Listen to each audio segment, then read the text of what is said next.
ছিলাম এই post office দেখাতে গিয়ে অঙ্গনওয়াড়ি কেন্দ্র আইসিডিএস সেন্টার আশ্রয় পেয়েছে একটা ক্লাবে। তাদের কোনো বাড়ি ঘর নেই, গরিব বাবা মার ছেলে মেয়েরা খেতে যায়, পড়াশোনা করতে যায়, আর সেই ক্লাব ঘর একেবারে ভগ্ন দশা, যে কোনো সময় ভেঙে পড়তে পারে। এই ক্লাব ঘরেই চলছে, আসে না, ছেলে মেয়েদের পাঠায় না। সত্যি পাঠাবে কেন বলুন তো? মা বাবারা কি প্রাণ দিতে যায় ছেলে মেয়েদের? আপনি পাঠাবেন? যারা দায়িত্বে রয়েছেন এই সব আইসিডিএস এর, ছেলে মেয়েকে পাঠাবেন এই স্কুলে? কথা বলবো প্রতিনিধি দেবাশিসের সঙ্গে। দেবাশিস, কেন এই রকম অবস্থায় চলছে? কেন কোনো দায়িত্ব পালন করছেন না সিডিপিও, বিডিও?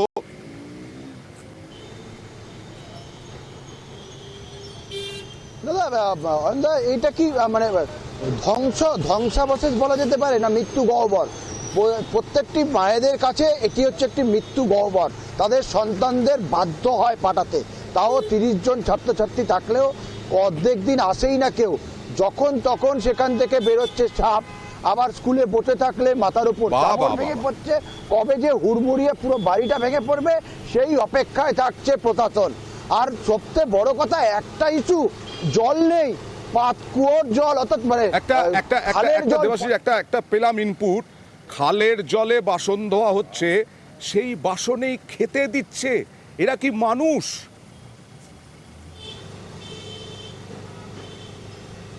কিছু করার নেই অয়নদা, কোথায় যাবে? বাসন ধুতে হবে, কোথায় যাবে? 1 কিলোমিটার দূরে একটি কল রয়েছে, সেখান থেকে দিদিমণি ছাত্রছাত্রীদের পড়তে দিয়ে সে জল আনতে যায় রান্না করার জন্য, খাওয়ার জন্য।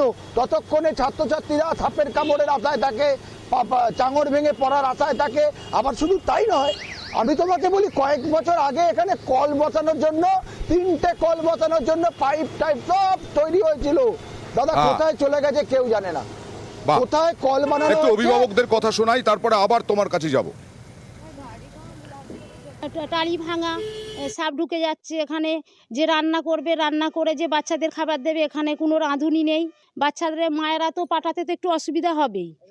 এবার এদিকে এখানে টয়লেট নেই, কল নেই, নদীর জল ইউজ করা হচ্ছে, এতে বাচ্চাদের তো ক্ষতিকর হতে পারে। সময় রোদে হয় নাকি? আর এবার অঙ্গনওয়াড়ি কর্মী কি বলছেন দেখুন। বলেছে কিন্তু কেউ আসে না, কেননা এখান দিয়ে সাপ ঢোকে। কোন রিক্সে আমি সব বাচ্চাদের আসতে বলবো? ওই 2-4 জন আসে, তাদের আমি সাবধান মতো দেখি আর কি। মানে একে সম্ভব হচ্ছে না, আর স্কুলটিও উপযুক্ত নয়। দেবাশিস, কোনো সমস্যার সুরাহা, কোনো সমাধান? বসে বসে শুধু দেখবেন নাকি? সিডিপিও, বিডিও এরা তো দায়িত্বে আছেন, তারা কি করছেন? অবশ্যই সেটা তো দেখছে, এবং দেখছে শুধু নয়, বলা যেতে পারে এই রাজনৈতিক প্রভাব, যেখানে ভোট বেশি সেখানে কল যাবে। আর তোমাকে একটা বলে রাখি, 4 বছর আগে এই অঙ্গনবাড়ি কেন্দ্র তৈরি করার একটা জমি তৈরি ছিল, সেই জমিতে মাটিও পড়েছিল, আর কিছু হয়নি। তার কারণ কি কারণে হয়নি, সেই ইট বালি সিমেন্ট কোথায় গেছে তার খোঁজ এখনো পর্যন্ত পাওয়া যায়নি। হবে হচ্ছে। দেবাশিস, পঞ্চায়েত সমিতির সভাপতি বলছেন কেন্দ্র টাকা দিচ্ছে না, তাই নাকি এখানে কেন্দ্রের টাকার কি সম্পর্ক? একটা ঘর দেবে বাচ্চা শিশুদের যারা পড়াশোনা করতে আসে, গরিব শিশুদের, গরিব বাচ্চাদের, এর সঙ্গে কেন্দ্রের টাকার কি সম্পর্ক দেবাশিস?